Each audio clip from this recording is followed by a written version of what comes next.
Krishna. Sarthyam Arjunasya Kurvan Geetamritam Dadau Lokatrayopakaraya Tasmai Krishnatmane Namaha. Hare Krishna. So today we continue with the first chapter of the Bhagavad Gita. We discussed till verse 14 yesterday. So first Duryodhana spoke, assessing the strengths of both the armies, and Bhishma blew his conch shell. The remaining Kauravas blew their conch shell, and now Krishna and Arjuna, the focus is on them, and they are blowing their conch shell. So let us look at the verse. You see here, Panchajanyam Rishikeshu Devadattam Dhananjaya Paundram Dadmau Mahashankham Bhima Karma Vrikodaraha. So both of them have blown their conches. Panchajanyam Rishikeshu. Lord Rishikesh blew his Panchajanya, his conch shell, and Dhananjaya is Arjuna, and he blew his conch shell named Devadatta. And similarly, Paundram Dadmau Mahashankham. So the giant Shankha, Mahashankha. Bhima himself was giant bodied. His strength was like that of a giant, and his paraphernalia was also like that of a giant. So Mahashankha, his conch shell was giant. So Paundram Dadmau, and his name was Poundra. Bhima Karma Vrikodaraha. So Bhima, the name itself means like Hercules, one who is extremely strong. So in English there is a word called Herculean. So Hercules is a character from the Greek tradition, Greco-Roman tradition, and there the idea is of a person who had giant strength and he could do huge amount of work. So many of the characters in the Greco-Roman tradition, they are derivatives from the Vedic tradition. And in fact, if we look at the thoughts of Socrates, when Socrates' friend's wife passes away and his brother is lamenting, Socrates consoles him by giving 5 reasons for the immortality of the soul. And those reasons are practically identical with the second chapter of the Bhagavad Gita, where Krishna is telling Arjuna about the immortality of the soul. So basically, after the Kurukshetra war, from the Indian mainland, there were expatriates which went away, people who left the country, and they went to various parts, settled down in various parts. And they were settled various parts, but over the centuries, as the power of the Kurukshetra king, power of the king of Hastinapur became weaker and weaker, the connection with the parent culture became more tenuous. And then some local cultural derivatives also came up. That's why there are similarities between the Vedic culture and the other cultures of the world, and there are differences also. So the Vedic patriarchs consider the Greco-Roman culture to be a expatriate Vedic civilization. Srila Prabhupada talks about this, and it's mentioned in Lamrit also. So Bhima Karma, so his name is Bhima, but his karma was also Bhima, and here he is referred to not by the name Bhima, he is referred to by another name, Vrikodaraha. Udara means stomach, and then Udara, Vrika is giant, huge. So Vrikodaraha refers to, as Prabhupada says, the voracious eater. So voracious eater. Bhima, he was extremely powerful, and now power doesn't come out of thin air. A person who does a lot of powerful work gets that power by eating. So after Draupadi Swayamvar was performed, in which Arjuna won her hand, and then they came back. And when they came back, then Arjuna told his mother Kunti, was waiting anxiously. He said, I have got a special gift for you. So he said, so Kunti, she was doing her prayers, and without looking, he says, whatever you have got, share it with your brothers and take it. So he was shocked. He didn't know what to do. All of them were stunned. And seeing the numbed silence, sensing the numbed silence behind her, Kunti turned and asked, what is the matter? And then she saw Draupadi, princess dressed in the royal robes for the occasion of marriage. He said, I got a bride for you. I got a wife. They were all shocked. Then Kunti said that, my words have never been false. And Yudhishthira also started thinking about it. And then he said, I have never contemplated a sinful activity, and still I feel that what you have said should be done. And then afterward, there's a long story. Vyasadeva also came there, and Vyasadeva said actually, Draupadi had performed austerity in her previous life, and she was desperate for a husband. So when Lord Shiva appeared, she asked Lord Shiva, "I want a husband. I want a husband. I want a husband. I want a husband. I want a husband." She said 5 times. Lord Shiva said, "Because you asked 5 times, you will get 5 husbands next life." And then Drupada was also convinced, and then basically the marriage was with all the 5 was done. But the important point for our context is, so when Draupadi had come there, then Kunti trained Draupadi. How now you should serve your husband. So how should you serve them? How serve the Pandavas? He says, whatever food we get, you divide into 2 parts, and take 1 part, and then divide into 5. We were dividing into 5 parts. Now we divide into 6 parts. So 1 part for each of the 4 Pandavas, 1 part for you, and 1 part for me. And so like that, and the one giant part, which is half part, that is for Bhima. So Draupadi could restrain her smile. So that is how actually Bhima was Bhima Karma Vrukodara. He used to eat a lot, and his appetite was giant, but then work he do was tremendous also. When the Kauravas would be when the Kauravas had conspired to have the Pandavas burned in Varanavarta in the house of Lac. So at night, through a tunnel before the house was burnt, the Pandavas escaped. Now when they came into the forest, the wilderness, they were making their way alone. All the 5 of them were there, the 6 of them were there along with their mother, the 5 Pandavas. They were just struggling along. So at that time they became exhausted. So what did Bhima do? Bhima said, "All of you sit on my shoulders." So he took his 4 brothers as well as mother, he got all of them to sit on his shoulders. And he started running. Oh, actually the others were stumbling on branches and other things. When he was running, whatever was there, it would just break apart and he would keep running. So when it came to work also, he did tremendous work. So he was very, very energetic. So different people, depending on their capacity, depending on their nature, their body type, their kind of work, different people may eat different amounts of food. And sometimes if we are eating less and somebody is eating more, we shouldn't think that I am more sense control, that person is less sense control. It is not so much the quantity that a person eats, but it's the consistency.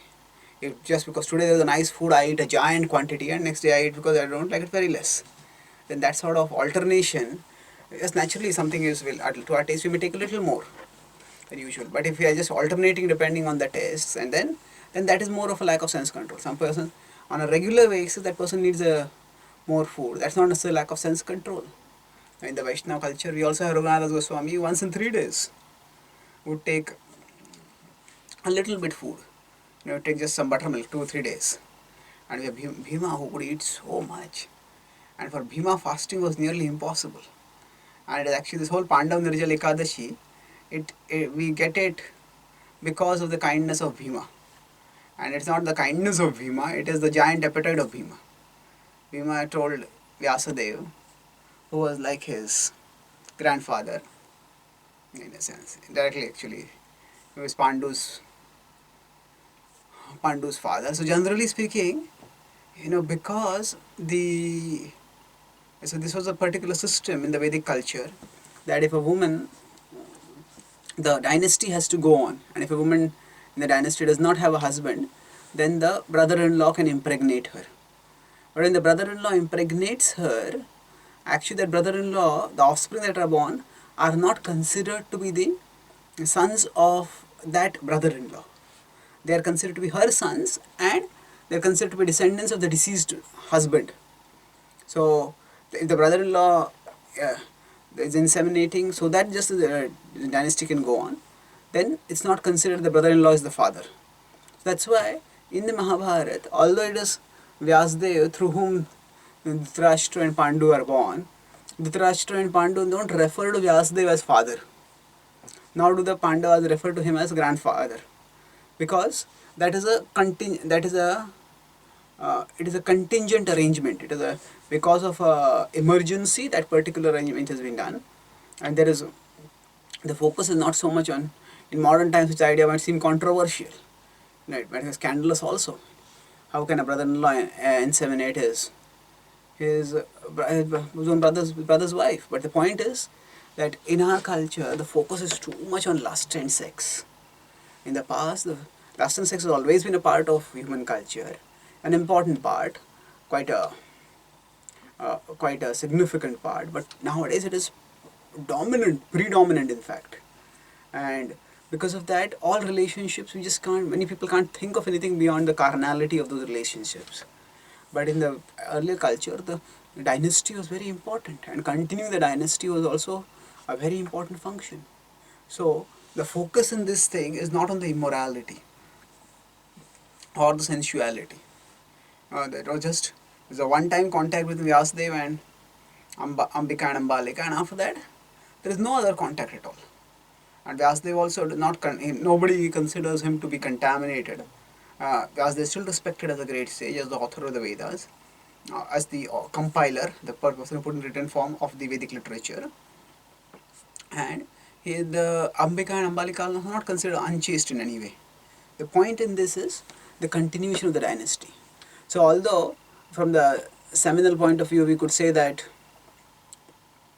Vyasadeva is the grandfather of the Pandavas, but they never refer to him that way. They refer to him primarily as a great sage, and they respect him accordingly. So Bhima tells Vyasadeva, Vyasadeva is extolling the glories of Ekadashi. He says, how you must fast on Ekadashi. So Bhima says it's impossible.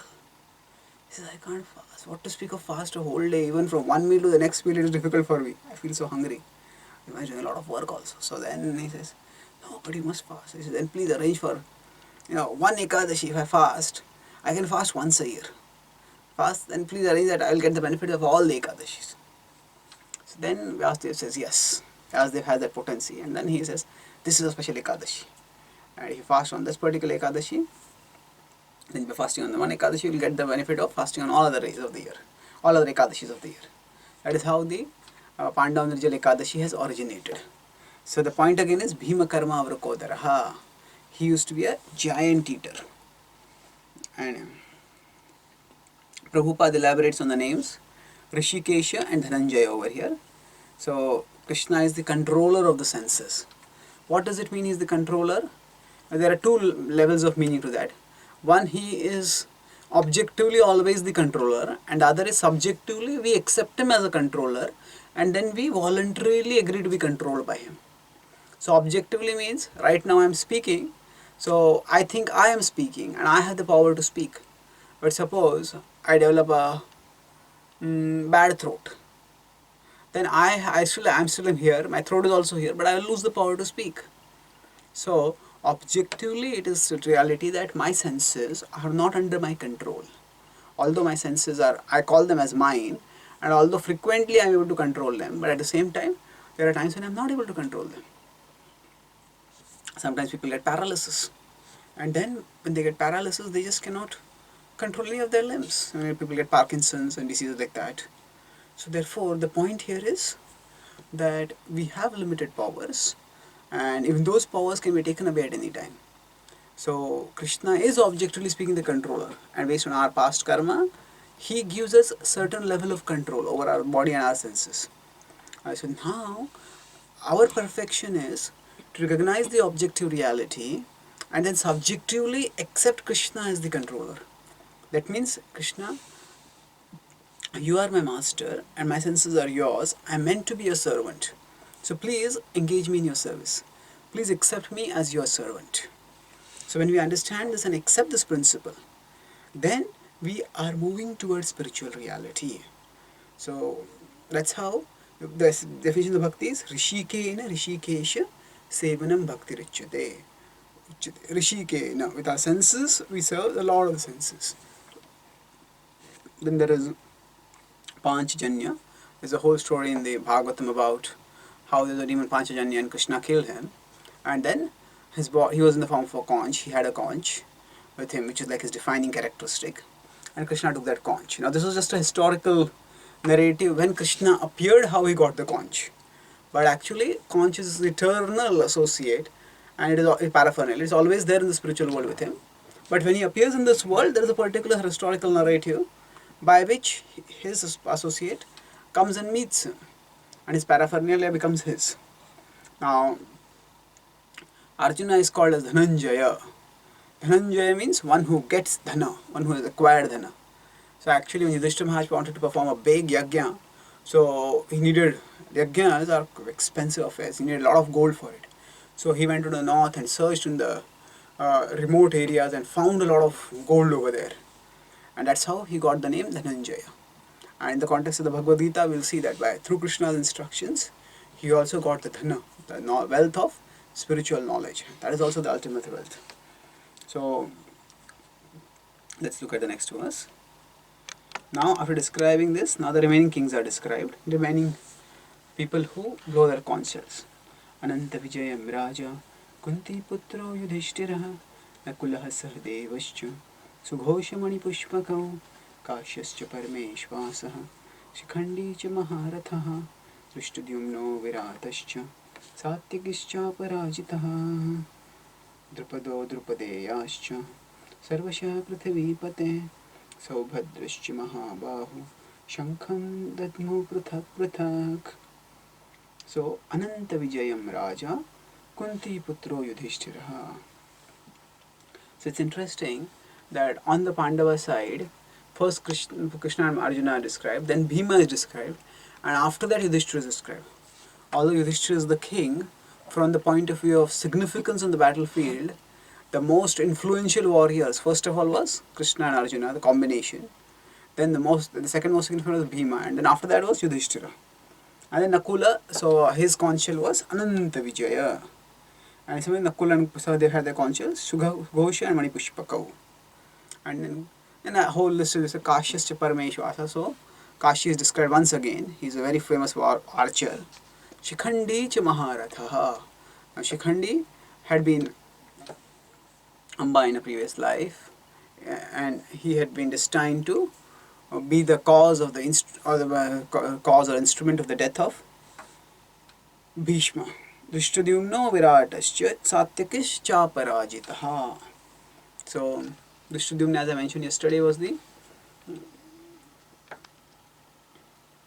a formidable warrior on the side of the Kauravas. Then Virat is there, the king in whose palace the Pandavas served and whose kingdom they lived during Agyatavas.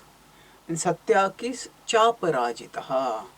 So this can be translated, it can be split in two ways, the Sandhi Vigraha. Sandhi is combination. It can be cha aparajitaha, that Satyaki also who was aparajitaha, or it can be chapa rajitaha. Chapa means bow, so one who is decorated with a bow. And then Drupado Drupadeyascha. All of them are Prithvipate Sarvashaha. They are all kings of the world. And Saubhadrascha Mahabahu. Then Saubhadrash. So here Saubhadra is Abhimanyu. Abhimanyu is referred to specially because he is a formidable warrior. And they all blew their conch shells. Shankhan Dadmu Prathak Prathak. They all blew their conch shells. Now after they blew it, then let us see what happened. Saghosho Dhartarashtraanam Hridayani Vedarayat Nabhascha Prithivim Chaiva Tumulo Bhinunadayan.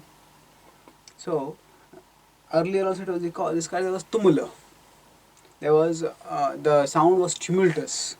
It was described here also in 19D. It is described the sound is tumulo abhinunadayan, and the tumult nabhascha prithvim jaiva. It extended all the way from the sky to the earth.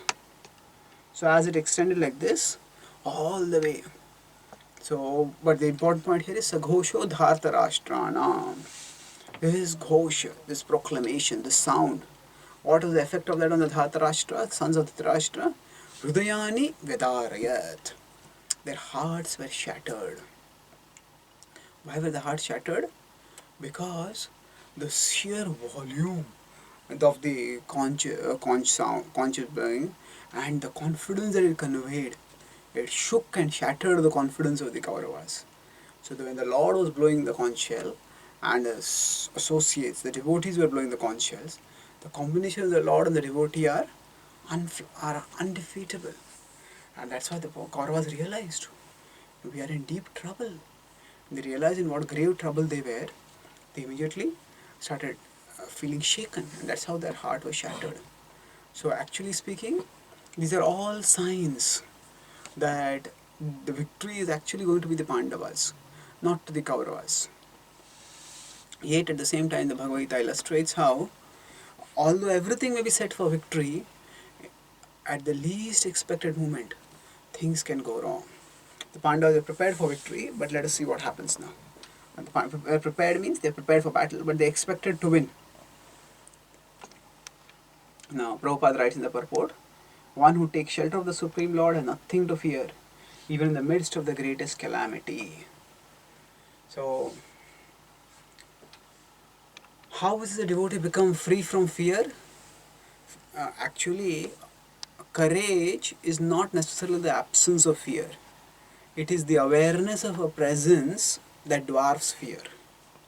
Courage comes not by the absence of fear. So I have no fear. No. How if we have fears, the fears we cannot just wish them away. We may have fear of future, we may have fear of getting some terrible disease, we may have fear of some misunderstandings. So the whole adhyatmik, adhibhautik, adivik, all of these can cause us fear. So when we want to talk about courage, courage is not just the absence of fear. A person who is having no fear, often that may be because of ignorance. A drunken person may just run into traffic and fearlessly. That is not fearlessness, that is stupidity, that is foolishness. So, now fearlessness is based not on ignorance of the dangers around us, but actually fearlessness of a devotee. So there can be fearlessness and ignorance, where one is so lost in one's own thoughts and one's own hallucinatory world that one is not aware of the dangers. Then there is fearfulness because one is dependent so much on the material world. One wants to enjoy here and one feels fearful. Oh, how will I enjoy? What if this goes wrong? What if that goes wrong? What if that? There's so much anxiety that comes because of that.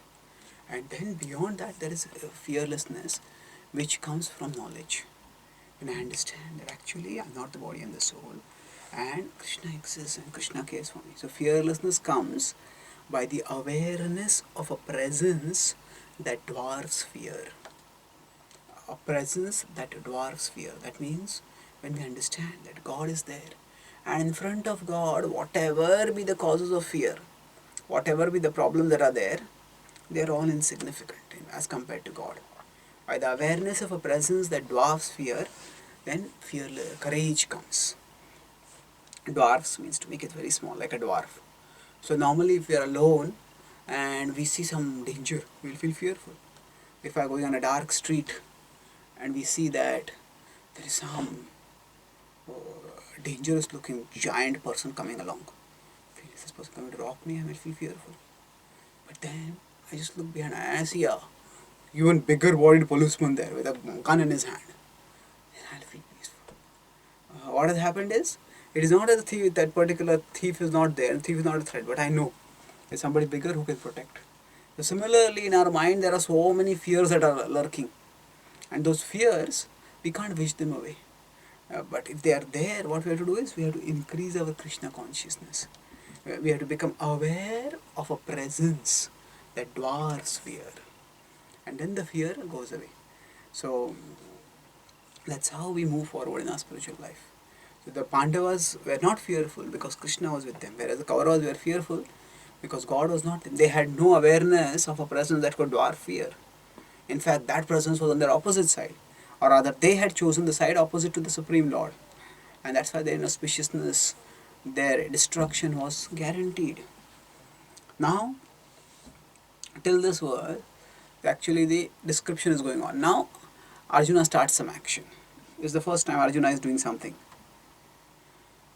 Till now, in 14th verse, this Arjuna entered, and now he starts acting. Atha vyavasthitan drishtva dhatarashtraन् kapidhvajah pravritte shastra sampate dhanurudyamya pandavah rishikesham tada vakyam idamaha mahipate. So, atha vyavasthitan drishtva, vyavasthitan, when as they are situated, they observed. Dhartarashtra. So as the Dhartarashtra, the army of Dhritarashtra was arranged, he saw them. Who saw them? That person who was Kapi Dhvajaha. Dhvaja refers to flag. Kapi refers to monkey. So Kapi Dhvajaha means the person with a monkey flag. So actually, in the later on in the battle, it is said that when the Kauravas would look at Arjuna's chariot, they would feel as if that monkey standard, that monkey on the flag, that standard is actually real, and this monkey is screaming, and that monkey is causing terror into the heart of the enemies of Arjuna. But what is this? So, when we say Kapi Dhvajaha, what does it actually mean? Actually, Arjuna always had a standard. Every warrior would have his own flag, by which other warriors would recognize him. So different warriors had their distinctive flags, and Arjuna had a flag. It is called a standard. The standard was actually a monkey. Now, that had always been a standard, but for the Kurukshetra war, Hanuman, at the request of Bhima, had agreed to enter into that flag. So Kapi Dhvajaha. That means there was a monkey flag, and in that monkey flag, Hanuman had entered. And that's why that monkey, which is supposed to be just a flag, now it seemed to be alive, and the Kauravas were horrified by seeing that. So it's a long story. When the Pandavas were in the forest, at that time the Kauravas, at that time Arjuna had gone to heaven to get heavenly energy powers and heavenly weapons. So he wanted mystic powers as well as the astras from heaven. When he had gone at that time, Bhima decided to go up from Badrikashram upwards into the Himalayas more and more, and there he met a monkey who humbled him with the sheer strength of just his tail. Bhima was not able to lift up the tail itself. And we recognized as Hanuman. And Bhima requested him, you are my older brother. Both of them are the sons of Vayu. So I offer my obeisance and I request your blessings. He said, because you are present on the side of the force of Lord Ram, they are victorious. So I request that you also be present in the war that is going to take place. So Hanuman agreed, and he said, I will be present in the standard of Arjuna. So in this way, there was Arjuna's magnificent chariot, which is described earlier, Mahati Sandane Sthitau. And that chariot had Kapi Dhvajaha, a flag of a monkey. And this is also a sign of victory, of auspiciousness. Pravrutte Shastra Sampate. So, Shastra Sampate, they were all equipped with weapons. Dhanurudyamya Pandavaha. Dhanurudyamya, that means Pandava, Pandava refers to Arjuna. Arjuna had taken up his bow and he was ready to fight. So then what did happen? Rishikesham tada vakyam. At that time he spoke to Rishikesh. What did he speak? Idam ah mahipate. So mahipate. So here mahipate refers to O king. So this is Sanjay speaking with Dhritarashtra. He says, O king, this is what Rishikesh the Pandava spoke. So let us see what he spoke. अर्जुनुवाच सेनयोरुभयोर्मध्ये रथं स्थापय मे अच्युत यावदेतान् निरीक्षेऽहं योद्धुकामानवस्थितान् कैर्मया सह योद्धव्यम् अस्मिन् रणसमुद्यमे. So here in this verse we will see that there are 6 lines instead of 4 normally from the English point of view. So we just don't just have A, B, C, D, we have E and F also. So sometimes the verses are split differently depending on the continuity of thought. So that's why sometimes in different renditions of the Bhagavad Gita, the verse numbering may be different. So here Srila Prabhupada is actually putting 2 verses together in a sense, or 1.5 verses as one verse, because there's a continuity of thought over there. And later on we will see that another verse which will be actually 0.5 verse, which will be considered as one verse. We will see that when it happens in the 4th chapter also. So by that the overall numbering of the verses remains 700. But in some cases, depending on the continuity of thought, some verse may be split partially, and that's how certain messages are preserved in their continuity. So Srila Prabhupada focuses more on continuity of meaning rather than technicality of division. And that's why we'll see 6 lines in this verse over here. So what is Arjuna telling? Senayor ubhayor madhye Ratham sthapayame achyuta. Oh Achyuta, please place the Ratha, the chariot, in between the two armies. And why? Yavaditan niriksheham. That by which I will be able to see. Niriksha, I will be able to do observation. Yodukaman avasthitan. That those who are situated here to fight, I will be able to see them. What exactly do I want to see? Kairmaya isa yodhavyam. Asmin ranasamudyame. With whom do I have to fight? I want to see that. So now this raises an interesting question. Obviously, the Pandavas knew, even Arjuna, being the central warrior, he also knew who were the people who were there on the opposite side. Before the war, the alliances were formed, and when the alliances were formed, both the parties had their own spies, and even the kings who joined each other the alliance, they did not have to keep their alliances in secret. So it's not that suddenly Arjuna was expecting, oh, some new warriors will be there, new alliances have been formed, and some warriors we did not expect are there. The whole strategy had been planned, and it had been decided, this warrior will fight with primarily this warrior will fight with this warrior, this warrior will fight with this warrior. So then, if that is the case, then what exactly does Arjuna want to see? He knows who are the warriors on the opposite side, and they have made plans also that how each of them will be countered.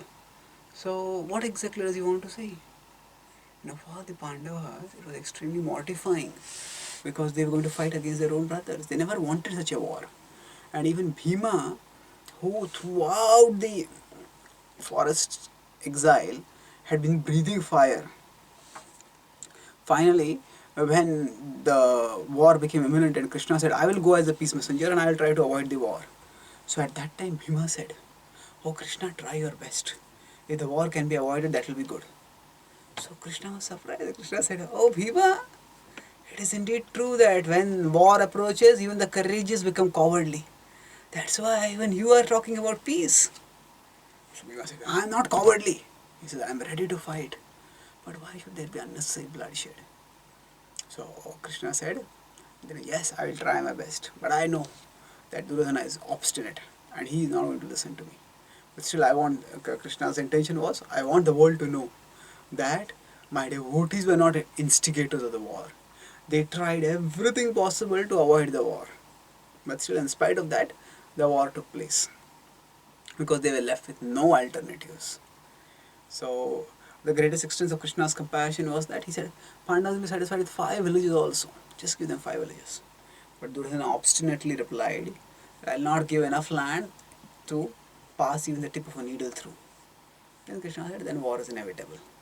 So here the point is, the Pandavas, even when they were on the battlefield, they did not really want the war. Of course, once the war started, it was a deadly conflict and it was a war till death.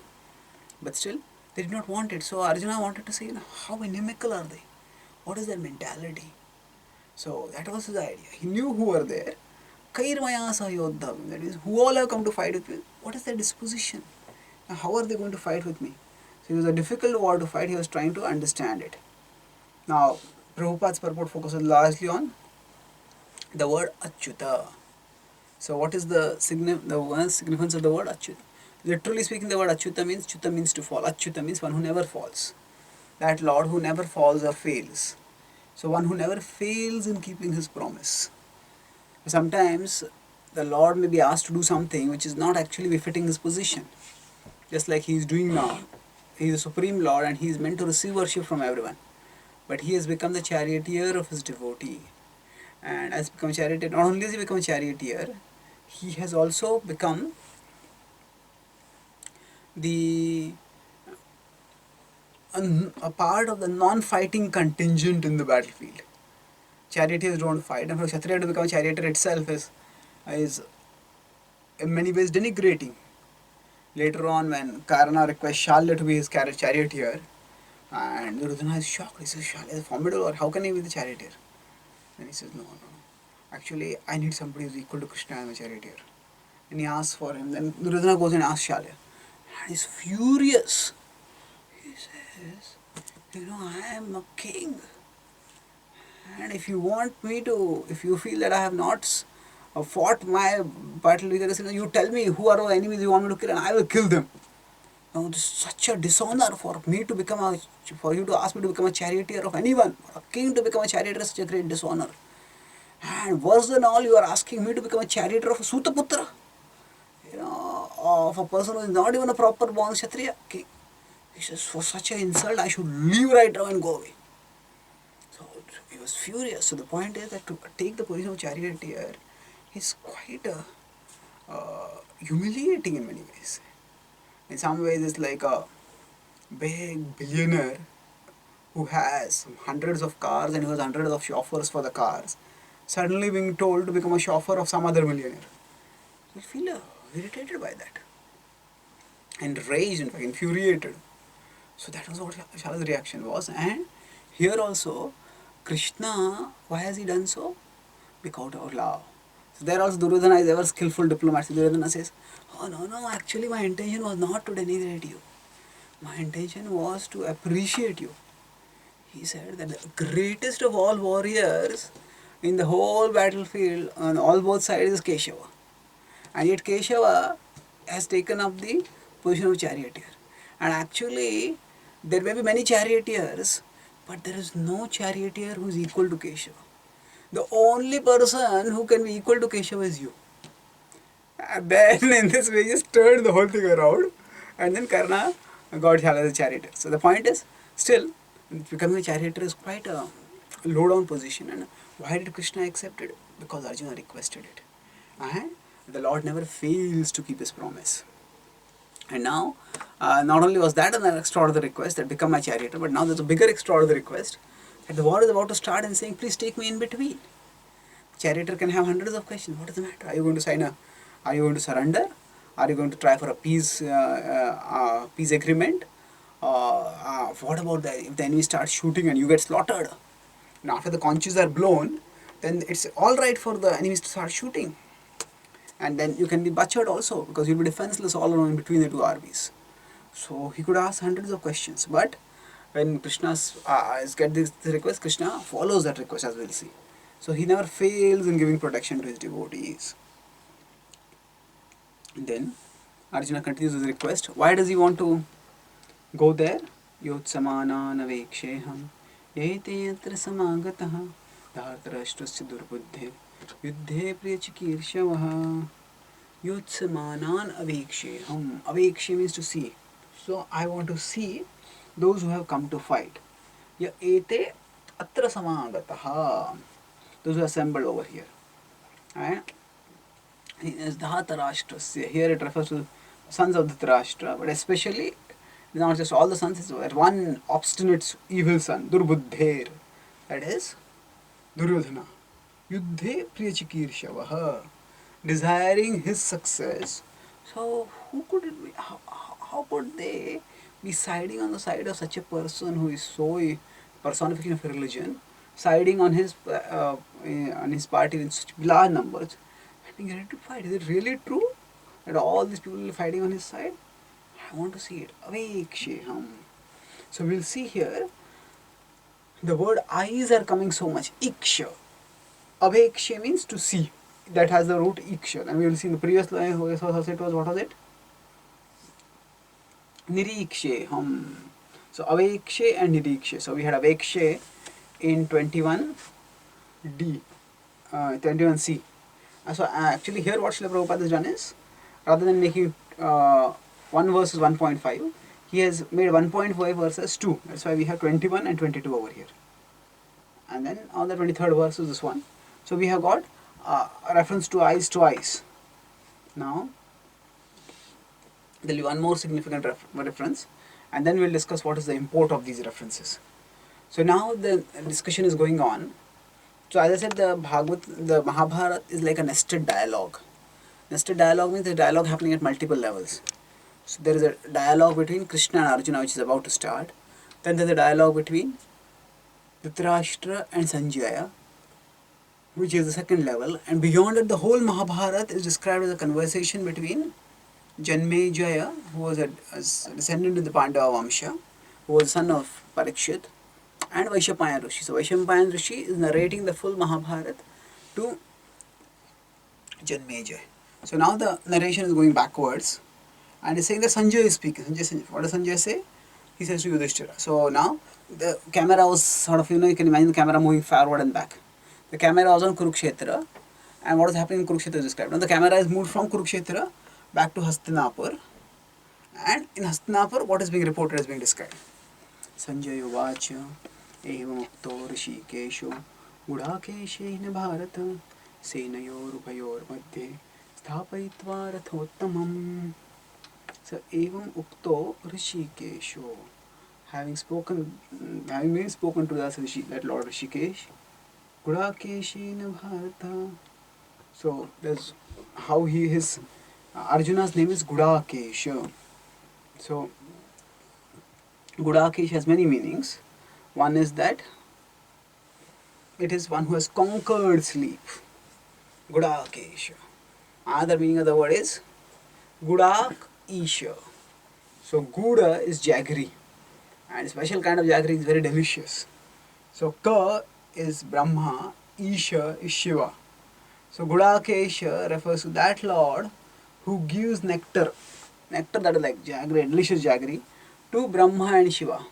So Brahma and Shiva are great controllers, but when they see how their controller, how their master has become controlled by love, he has become the obedient charioteer of his devotee Arjuna, then seeing this extraordinary love of the Lord for his devotees, the Pandavas, even Brahmaji and Shivaji, they feel delighted, they feel touched, and that's why they start saying, oh, what is this? This is so wonderful.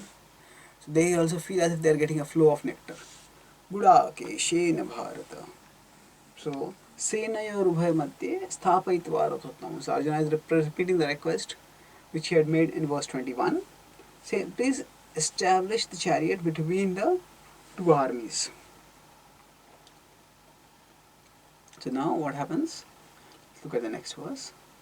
Bhishma Drona Pramukhtaha Sarvesham cha Mahikshitam Uvacha Partha Pashyaitan Samavetan Kuruniti. So now what happened? Krishna took the chariot in between the two armies. So these two armies are assembled. Krishna takes the chariot in between, and then he takes the chariot in front of Bhishma and Drona. Bhishma Drona Pramukhtaha. So they are the chief of the Kaurava army. Sarvesham cha Mahikshitam, and there are so many people who are kings, lords, Mahikshitam. And Uvacha Partha Pashyaitan.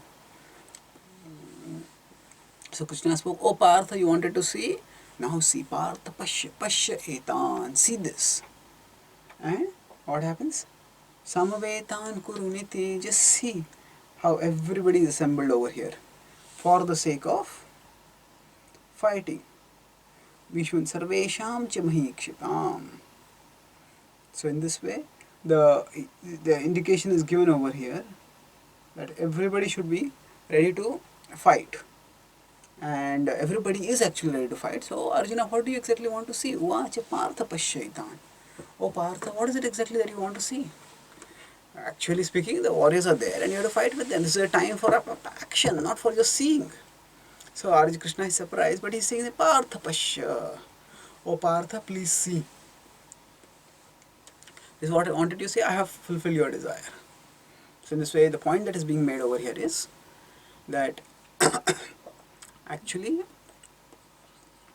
there is great power of illusion that comes through the eyes.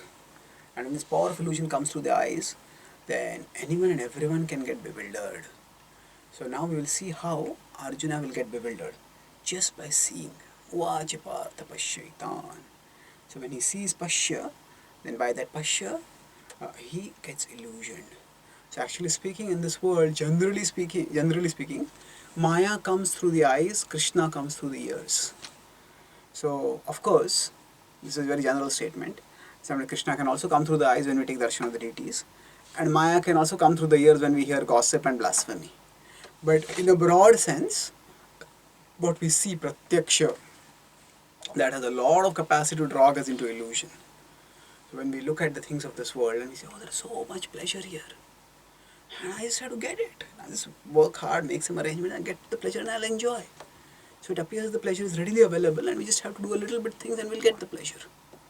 So that's one aspect of the illusion. The pleasure is so readily available, easily available. On the other hand, there's also the illusion that, oh, where is Krishna? Even if he's there somewhere far away, how is he going to make any bearing on my life? He's far away. So what happens is, through our eyes, we feel the pleasures as real and available, and we feel as if Krishna is remote and irrelevant. And that's how Pratyaksha Praman can drag us away from Krishna, and not only drag us away from Krishna, it can also further drag us deep into Maya. So you have to be very careful when we use Pratyaksha Praman. We cannot walk around in this world with our eyes closed. We obviously have to have our eyes open. But having our eyes open doesn't mean necessarily that we have to have our all our heads receptively receiving, our heads and hearts receptively receiving everything that comes over there. We have to have intelligence, we have to discriminate. Then we will be able to act safely. So this demonstrates how that even a person who is as exalted a devotee as Arjuna, even such a person who is also accompanied by the Supreme Lord Krishna, such a person can also be bewildered if the person over-relies on Pratyaksha. So when he over-relies on Pratyaksha, Krishna is there right next to him, but by Arjuna's over-reliance on Pratyaksha, he lets Pratyaksha confuse him about Shabda. So the Kshatriya's duty is to fight, that comes from the scriptures. But the Pratyaksha that Arjuna sees is so bewildering that he feels doubtful whether I should be doing my Shabda, my ordained duty or not. So we will see in the next class what happened after this. How Arjuna became bewildered and how Krishna removed that illusion. There is Shabda, so Pratyaksha causes illusion and Shabda takes a person out of illusion. So thank you very much. Srimad Bhagavad Gita ki jai.